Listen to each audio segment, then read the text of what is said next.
What if one of the world's oldest practices held a key to one of modern medicine's most complex challenges? Today, we're going to dive into a pretty groundbreaking study that explores how meditation could offer some new hope for treating schizophrenia. Let's see what the science actually says. And really, this is the question at the heart of it all, isn't it? We're so often looking to futuristic labs for the next big medical breakthrough. But this study asks us to look at something different, the intersection of ancient wisdom and modern neuroscience.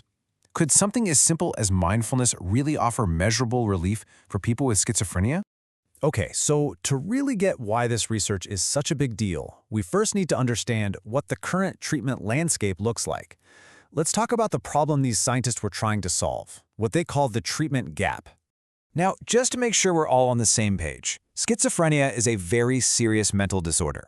It fundamentally affects how a person thinks, feels, and behaves.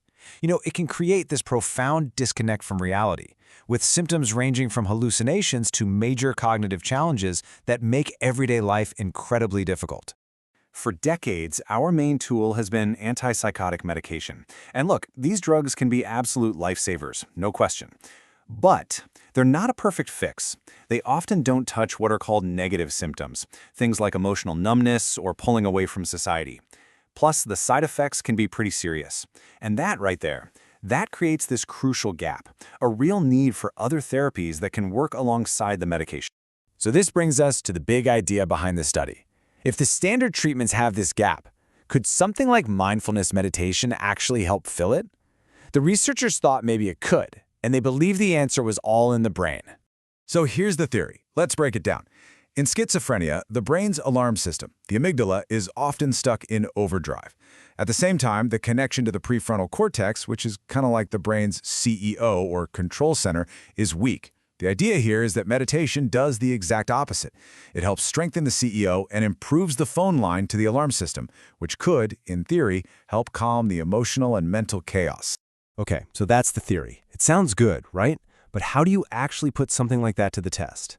Let's get into how they designed this study. And this is a detail I just find incredible. Before they even started working with patients, the lead author, Aung, did something pretty amazing. He literally went to Myanmar and trained as a monk for 3 months to make sure the meditation they were teaching was authentic and respectful. I mean, that's some serious dedication that goes way beyond just collecting data. So, what did the actual program look like? Well, it involved 10 patients who went through a 12-week program. They had guided group sessions 3 times a week. They did about 15 to 20 minutes of practice at home every day, and they got educational materials to understand the why behind it all. So it wasn't just go meditate. It was this really complete, well-rounded approach. All right, this is the big reveal. We have the theory, we have this carefully designed, respectful study, but did it actually work? Did all this make a difference? Let's dig into the results. And the answer seems to be a resounding yes. So what you're looking at here are what's called PAN scores. All you really need to know is that a lower score is better. It means fewer symptoms. And as you can see, there were statistically significant drops all across the board.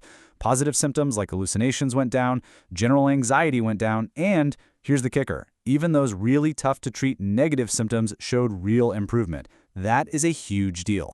But, charts and data only tell us so much. What does this actually feel like for a person? This quote from one of the patients, it just says everything. It wasn't that the voices completely disappeared. It was that they got quieter, less bothersome. The patient's relationship with their symptoms changed.